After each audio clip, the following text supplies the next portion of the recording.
G'day YouTube, Warbles on a lot here. What do you think happened there? Does the word Widowmaker have any significance for you? Widowmaker is a good old-fashioned lumberjacky sort of a word, although it has later been taken and appropriated by aeroplane pilots who reckon the designer got a few things wrong and therefore the aeroplane has some horrible habits. So they often call an aeroplane a Widowmaker if it's easy to crash. Well, Lumberjacks call a tree a Widowmaker if it falls over against another tree in such a manner that it locks branches and therefore it can't continue its fall to the earth, and so it just stands there slowly rotting away. And they get to be called Widowmakers because at some point in the proceeding there's quite often some thoughtless, reckless individual who sees it as being a potential source of air-dried firewood.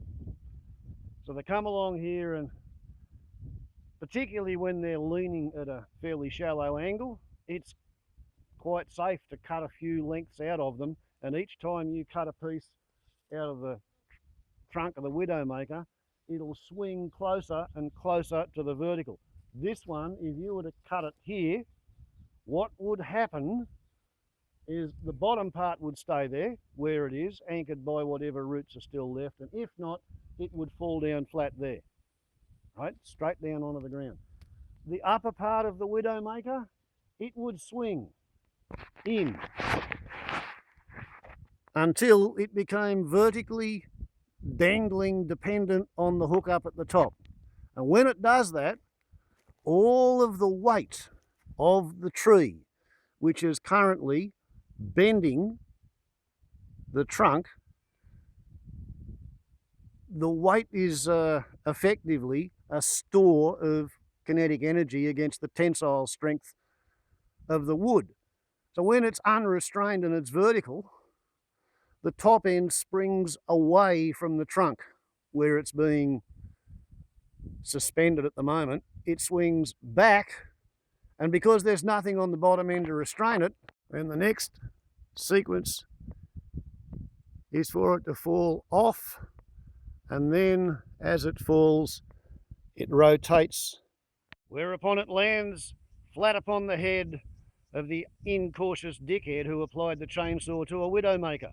So there I was this morning, sitting in me ragged, tatty little old chair out the back of the little old hut in what was at the time quite shady and cool sort of a location, when I noticed that something was not quite right with the wattle Widowmaker, which has been hooked up on a young yellow box tree, anchored to the ground by its root ball, but it was fairly obvious the trunk was dead, and last night's wind fractured the stump, which was, at the time,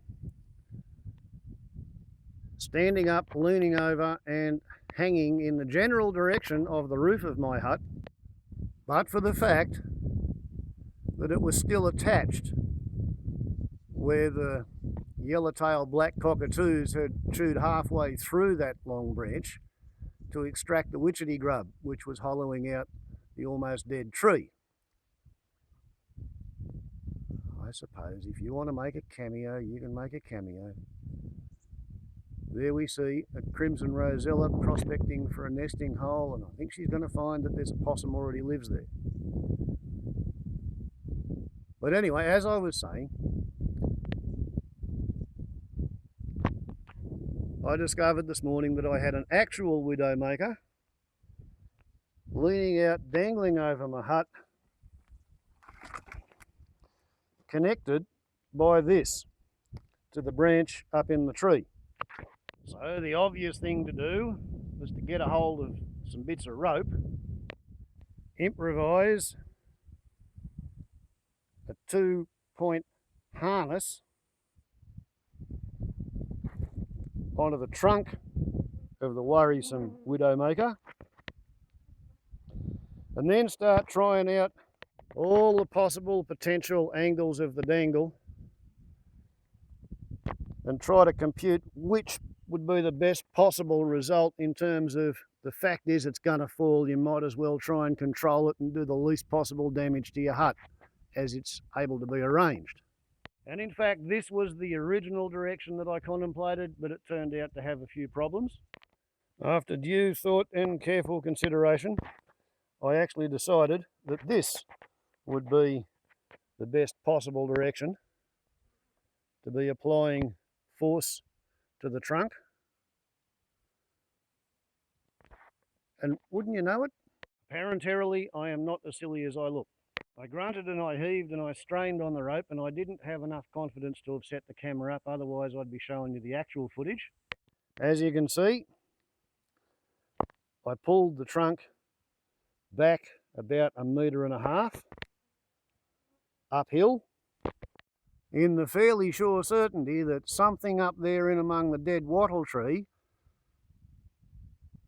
with the yellowtail black cockatoo modifications to the branch was going to let go, as it did, thus dropping the end 2 or 3 meters of the wattle tree onto my corrugated iron roof extension behind the bunk room. And here's the bit that I'm really pleased with.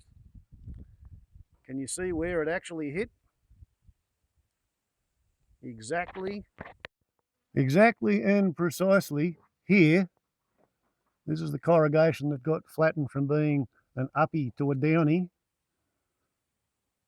And there it is, exactly and precisely on the chainsaw milled tie-wired rafter, which has got a grown triangulation to support it.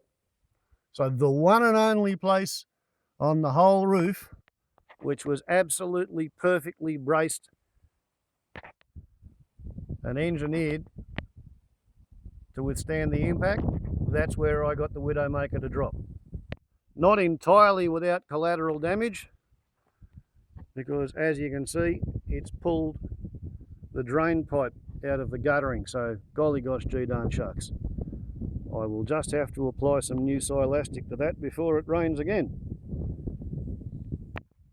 As well as the job of reattaching the support wire, which pulled a nail out from there, if I'm not mistaken.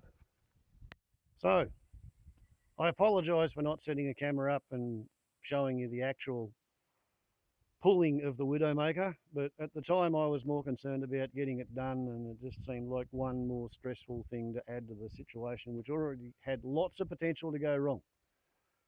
In the end, I'm pretty pleased with it. It's not quite a perfect result, because in a perfect result I wouldn't have hit the house with any of it, but if I had to hit the house, it hit the very best possible place it could hit. So considering I said, pretty please Creator, don't let me fuck this up, before I started attaching the ropes and pulling on them, I'm going to chalk that one up to Godtheory wins. Warbles on a lot to YouTube. Ciao.